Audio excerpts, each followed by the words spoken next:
영원히 살고 싶었던 황제가 있었습니다. 이 남자는 중국을 처음으로 통일했고 만리장성을 짓기 시작했고 글자와 화폐를 통일했어요. 역사상 가장 위대한 업적을 이룬 황제 중 하나인데요. 그런데 이 황제가 어떻게 죽었는지 아세요? 영원히 살게 해준다는 약을 먹고 죽었어요.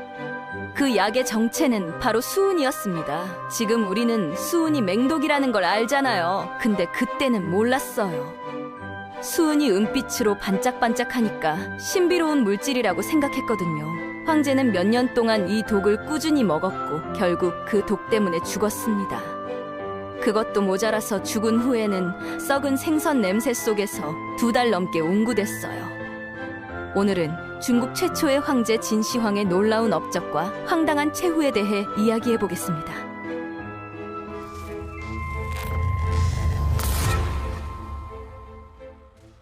진시황은 자기가 죽는 게 너무 싫었어요. 이렇게 엄청난 걸 이뤘는데 죽으면 다 소용없잖아요. 그래서 전국에서 방술사들을 불러 모았어요. 방술사는 마법 같은 걸 쓴다고 주장하는 사람들인데요. 이 사람들이 진시황한테 불로장생 약이 있다고 했어요. 동쪽 바다 건너 복례산이라는 곳에 신선이 살고 있는데 거기 가면 영원히 사는 약을 구할 수 있다고요. 진시황은 서복이라는 방술사한테 큰 돈을 줘서 신선을 찾아오라고 보냈어요. 서복은 동남동녀 수천 명을 데리고 배를 타고 떠났는데요. 다시는 안 돌아왔어요. 일부에서는 서복 일행이 일본에 도착해서 거기서 살았다는 이야기도 있어요. 어쨌든 신선은 못 찾았죠. 그러자 방술사들이 다른 방법을 알려줬어요. 수은이 들어간 약을 먹으면 영원히 산다고요. 당시에 수은은 신비로운 물질로 여겨졌거든요. 은빛으로 반짝거리면서 액체인데 무거워요. 상온에서 액체인 유일한 금속이니까 신기하게 보였던 거죠. 진시황은 수은이 든 단약을 꾸준히 먹었어요. 수은은 몸에 들어가면 빠져나가질 않고 계속 쌓여요. 신장이 망가지고 신경계가 손상되고 정신도 이상해져요. 진시황이 말년에 점점 포악해지고 이상한 행동을 했다는 기록이 있는데 수은 중독 증상일 수 있어요. 기원전 210년에 순행을 하던 도중 갑자기 쓰러졌고 결국 49살 나이로 죽었습니다. 영원히 살게 해준다던 약이 오히려 그를 죽인 거예요. 그렇다면 이 황제는 도대체 누구였을까요? 진시황은 기원전 259년에 태어났어요. 본명은 영정이었는데요. 진나라 왕의 아들로 태어났지만 어린 시절은 순탄하지 않았어요. 아버지가 조나라에서 인질 생활을 하고 있을 때 태어났거든요. 당시 중국은 전국시대라고 불리는 혼란의 시기였는데요. 7개 나라가 서로 죽고 죽이면서 싸우고 있었어요. 진나라, 초나라, 제나라, 연나라, 한나라, 위나라, 조나라 이렇게 7개였는데요. 이걸 전국 칠웅이라고 불러요. 영정이 13살 되던 해에 아버지가 죽으면서 왕위에 올랐어요. 근데 13살짜리가 나라를 다스릴 수는 없잖아요. 그래서 처음에는 어머니랑 재상 여부리가 대신 나라를 다스렸어요. 여부리는 원래 장사꾼이었는데요. 영정의 아버지를 왕으로 만드는데 큰 역할을 한 사람이에요. 그래서 엄청난 권력을 갖고 있었죠. 영정이 22살이 됐을 때 직접 나라를 다스리기 시작했어요. 그리고 바로 여부리를 몰아냈어요. 여부리가 어머니랑 이상한 관계라는 소문도 있었고 권력이 너무 커서 위험했거든요. 여부리는 결국 독약을 마시고 스스로 목숨을 끊었어요. 영정은 자기 권력을 위협하는 사람은 누구든 용서하지 않았습니다. 권력을 완전히 장악한 영정은 본격적으로 다른 나라들을 정복하기 시작했어요.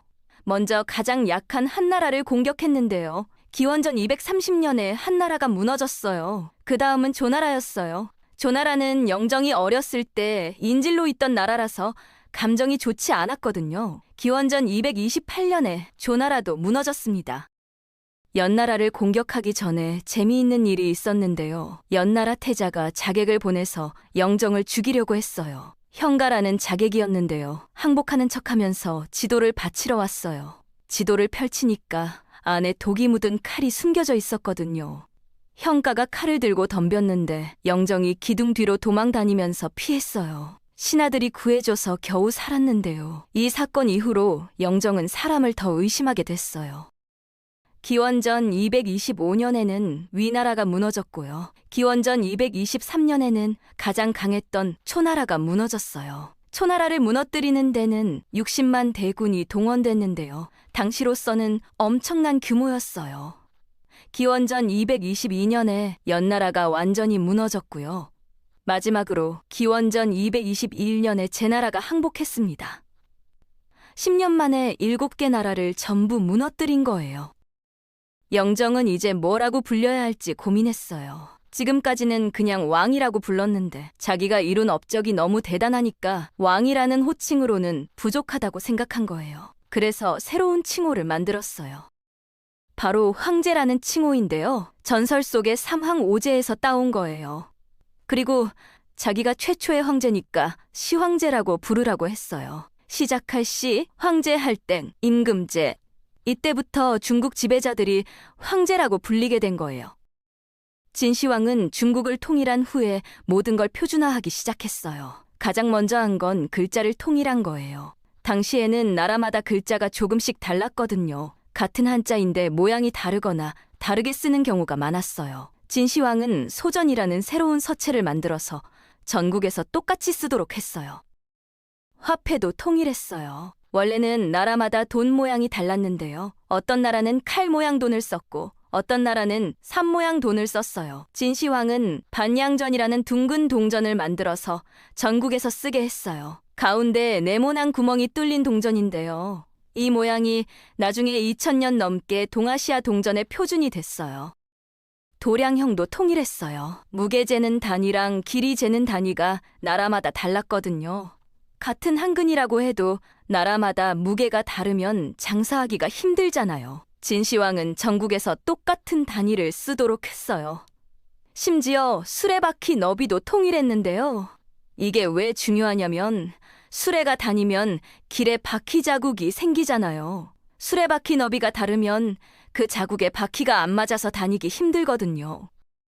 도로도 엄청 많이 깔았어요. 수도인 함양에서 전국으로 뻗어나가는 도로를 만들었는데요. 총 길이가 6,800km가 넘었어요. 이 도로 덕분에 군대가 빠르게 이동할 수 있었고 명령도 빠르게 전달됐어요.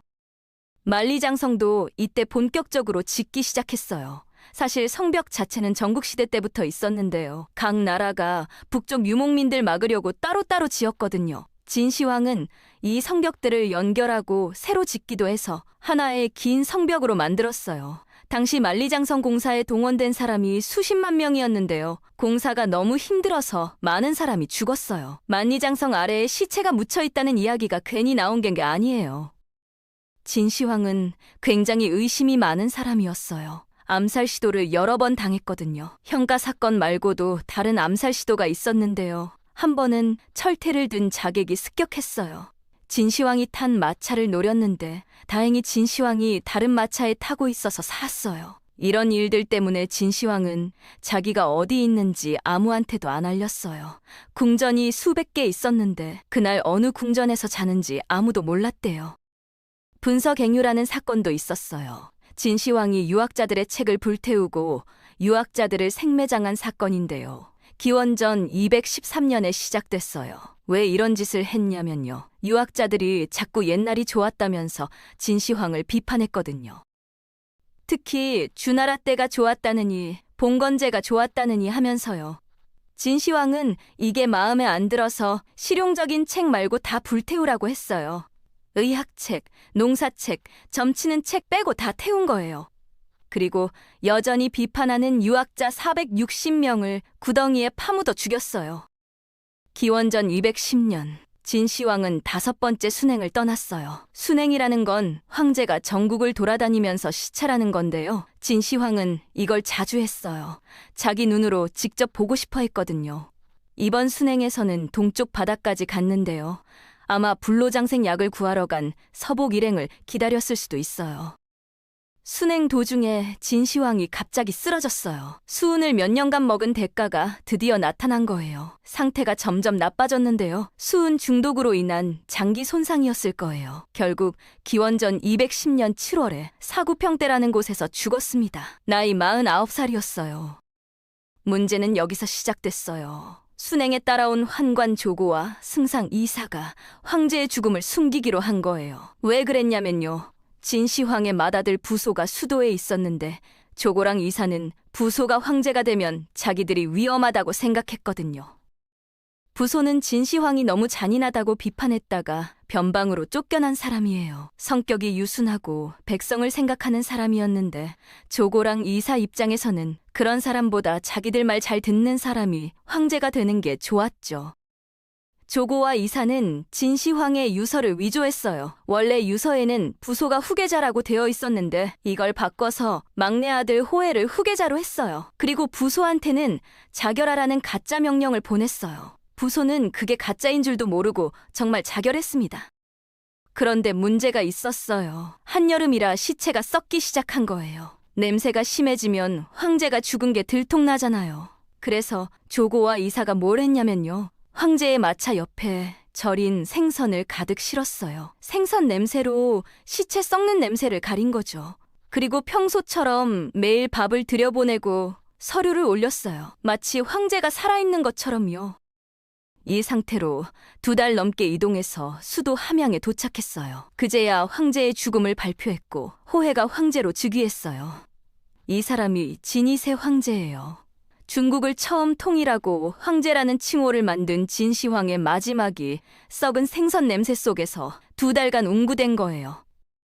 진시황이 죽고 나서 진나라는 금방 망했어요. 이세 황제의 호해는 무능했고 조고가 권력을 휘둘렀거든요. 무거운 세금과 가혹한 형벌 때문에 백성들이 반란을 일으켰어요. 기원전 209년에 진승과 오광이라는 농민들이 반란을 시작했는데 이게 전국으로 퍼졌어요. 결국 기원전 207년에 진나라는 완전히 망했습니다. 진시황이 중국을 통일한 지 불과 15년 만이었어요. 진시황은 자기가 죽는 게 무서워서 거대한 무덤도 만들었어요. 이 무덤은 아직도 제대로 발굴되지 않았는데요. 병마용은 무덤 주변에 있는 구덩이일 뿐이고 진짜 무덤은 아직 안 열었거든요. 역사 기록에 따르면 무덤 안에는 수은으로 만든 강과 바다가 있고 천장에는 보석으로 만든 별자리가 있대요. 도굴꾼이 들어오면 자동으로 화살이 발사되는 장치도 있다고 하고요. 실제로 무덤 주변 토양에서 수은이 많이 검출됐어요. 수은으로 만든 강이 정말 있을 수도 있다는 증거죠. 살아서는 수은을 영생의 약이라고 믿고 먹었고 죽어서는 수은으로 만든 강에 둘러싸여 있는 거예요. 하지만 발굴 기술이 부족해서 아직 못 열고 있어요. 무덤을 열면 안에 있는 유물들이 공기랑 접촉해서 손상될 수 있거든요. 그래서 중국 정부는 기술이 충분히 발전할 때까지 발굴을 미루고 있습니다. 진시황은 분명 잔인한 폭군이었어요. 수십만 명을 공사에 동원해서 죽게 만들었고 책을 불태우고 학자들을 생매장했어요. 하지만 그가 이룬 업적도 부정할 수 없어요. 중국을 처음 통일해서 하나의 나라로 만들었고 글자와 화폐와 도량형을 통일해서 나중에 중국이 계속 하나의 문화권으로 유지되는데 결정적인 역할을 했어요. 진나라는 금방 망했지만 진시황이 만든 시스템은 2000년 넘게 이어졌습니다. 영원히 살고 싶었던 황제가 영생의 약이라고 믿고 먹은 독에 죽었어요. 죽어서는 썩은 생선 냄새 속에서 웅구댔고요. 세상에서 가장 큰 무덤을 만들었지만 그 무덤은 2000년이 지난 지금도 열리지 못하고 있습니다. 모든 걸 통제하려 했던 남자가 결국 자기 죽음조차 통제하지 못한 거예요. 이게 역사가 우리한테 주는 교훈일지도 모르겠습니다.